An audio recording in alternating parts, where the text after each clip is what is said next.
where I learned about the real issues within our criminal justice system and what real reform would look like. And so I resigned from that position in 2014 in order to start No Exceptions, which is an organization that was founded by prisoners, ministers, lawyers, and educators, basically. And so both of you would like to talk about some very, very important things in prison. And I think, Pastor, as you've said on a number of occasions, we know a lot about a person who has been convicted up until the prison wall. Yeah. After that, we don't know anything else about them unless we try to keep them in there as long as we possibly can.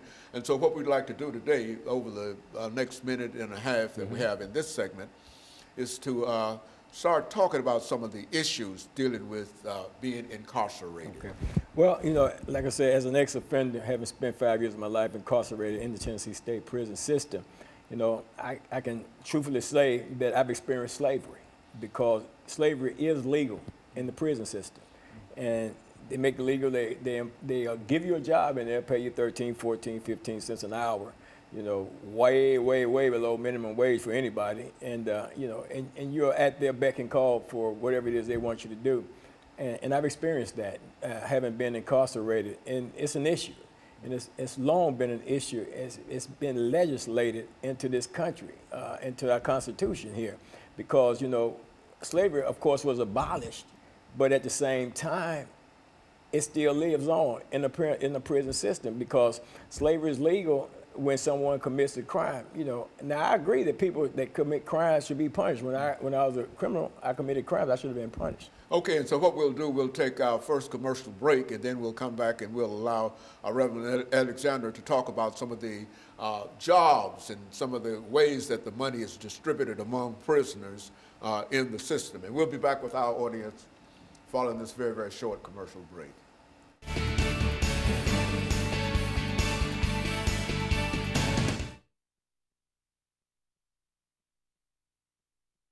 In the laundry. And prisons would not run without prisoner labor. Right.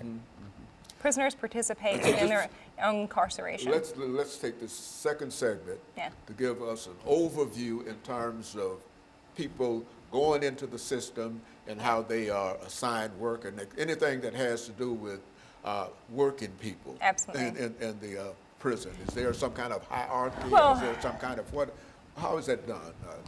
Do you take an examination to determine where your skills are best, et cetera? There are different tests required for different sorts of jobs. You know, there are requirements, different skill levels, different abilities. But we can relate that directly to what Pastor Walker was saying about slavery. Okay. And so I think there's a tie-in there. Okay, and so when we come back, we're going to start with you. Okay.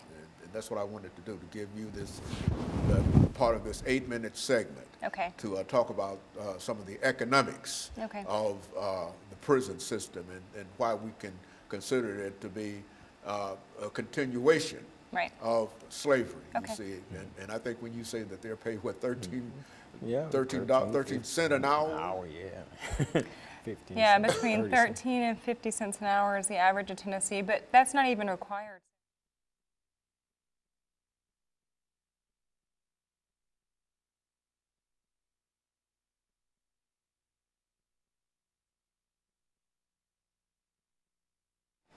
Thank you and welcome back to the second segment of the show for today.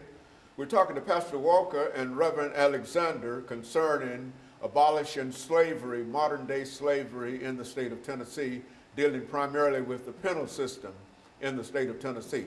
And Pastor Alexander, let's see if we can have you to give our audience some information in reference to the kind of work that is done in prison and how persons become involved in this work, perhaps how much money is made, whatever you wish to give us, because I think that anything that you might give us is something new to me, you see, and probably much so to our audience. Let's do it from that perspective. Okay, absolutely. And what I'd like to do is I'd like to connect that to Pastor Walker's statements about slavery, since we're talking about modern slavery. You know, I hope that a lot of your viewers have seen the documentary 13th by Ava DuVernay. It's incredibly important. If they haven't, I would strongly advise them to watch it. It's streaming on Netflix. And what that documentary does so well is it breaks down the prison industrial complex in the United States. And it explains how what we have done is we've moved from a system of slavery to the convict lease system to an era of Jim Crow, and now what we have we call mass incarceration. So how does this continue? How does slavery keep manifesting over and over? And one of the ways is that we've never abolished slavery, right? So, and we think, what? Because we all learned in school, right? The 13th Amendment abolishes slavery, among other things. But actually what it does is that it narrows the category. So the 13th Amendment contains what's known as a criminality clause, which basically reads, if I could just read this for a moment, this is from the Tennessee Constitution, it's the same as the federal. And it says, Article 1, Section 33 of the Tennessee Constitution reads that slavery and involuntary servitude, except as a punishment for crime, whereof the party shall have been duly convicted, are forever prohibited in this state. Now that exception allows for the institution of slavery to still exist. And so... Except for the... Exactly, except, yeah, it's abolished except for punishment of a crime. That is what we're trying to abolish in the state of Tennessee. Yeah, absolutely, exactly. And so in abolishing this, after watching the documentary of 13th, one of the things that struck me and struck other clergy members and lawyers was that, wait, until language matters, and until you do something about the fact that our own Constitution contemplates and ensures that some form of slavery exists, it will continue to be reborn. It will continue to manifest.